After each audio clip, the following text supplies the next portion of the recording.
really follow Jesus the Christ, we call him the way shower, right? Show me the way, as long as it's not the highway. You know, his main teaching was about love, folks. What was the great new commandment he gave us? Love one another as I have loved you.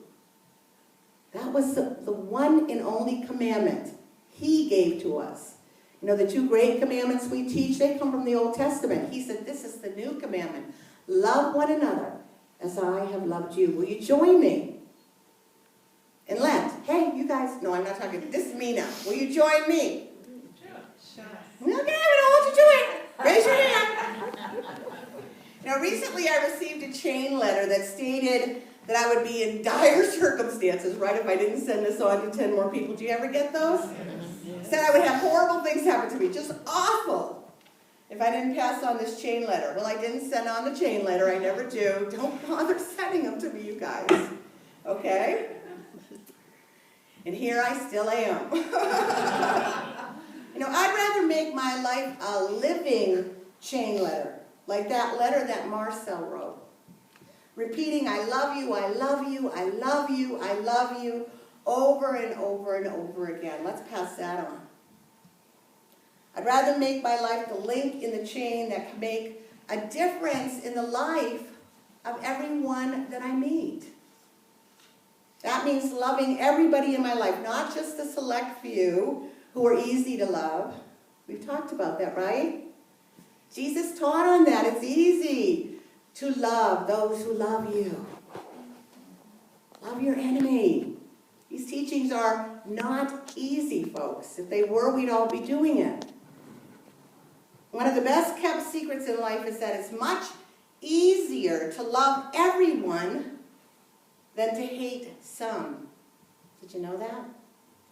To hate people is like a poison to the soul. I've talked to you about that before. It's like taking poison, right, and waiting for the other person to what? Die. But what is really dying? You are. Your soul is slowly dying to its real self. It's God's self.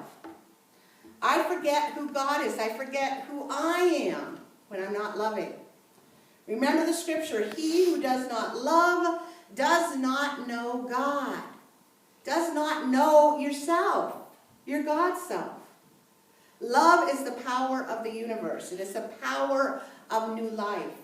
Not just for me, but in those people who come to me on my path in this life. You know, many of us make a great mistake of thinking that love must be returned. That's Old Testament thinking. It's the eye for an eye. I will love you if you love me. But to truly be loved and to be loving, that love has to be free. It has to be what?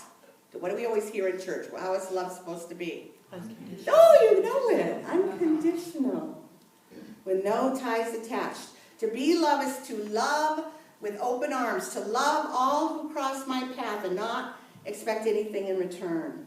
Now, some of you might be hearing this right now and saying, here she goes again, that minister with that Pollyannish attitude. You know, makes it sound like this is such an easy way to do life. But folks, this is not Pollyanna in any way. Being love is not a matter of escaping from the reality of life. Rather, it's about dedicating one's life to God. And it is not easy.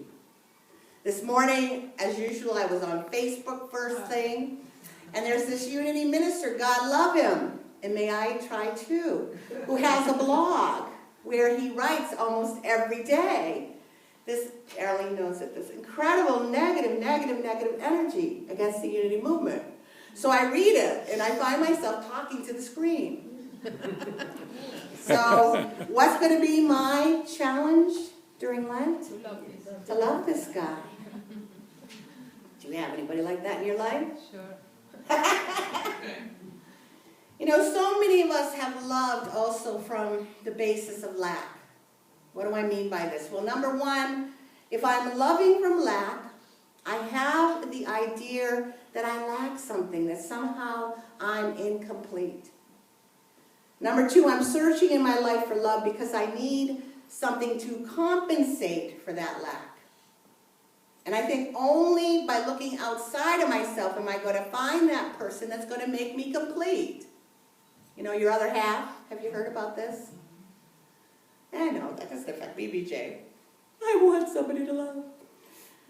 From number 3, from the foundation of lack, I become dependent on that relationship. And number 4, in time, when the person doesn't fill my needs, which results in resentment and hostility on my part, what do I have to do? I must leave this person and find another who will complete me and bring me fulfillment. And the cycle begins again. Sound familiar? That's because many relationships are exactly like this. It's time to realize for each one of us that we have God's love. And in God's love, we lack nothing. If I'm coming from this foundation, from the foundation of God's love, then number 1, I know I lack nothing. Number 2, I know there's no necessity to search outside of myself for a special relationship. Number 3, because I radiate love, I will attract relationships, not needy people, but healthy relationships into my life from a higher level. And number 4, these relationships will be all about sharing that which is God's love. Sharing that which we each already have. I love it when 2 wholes meet, not 2 halves. You can get your mind around this, right?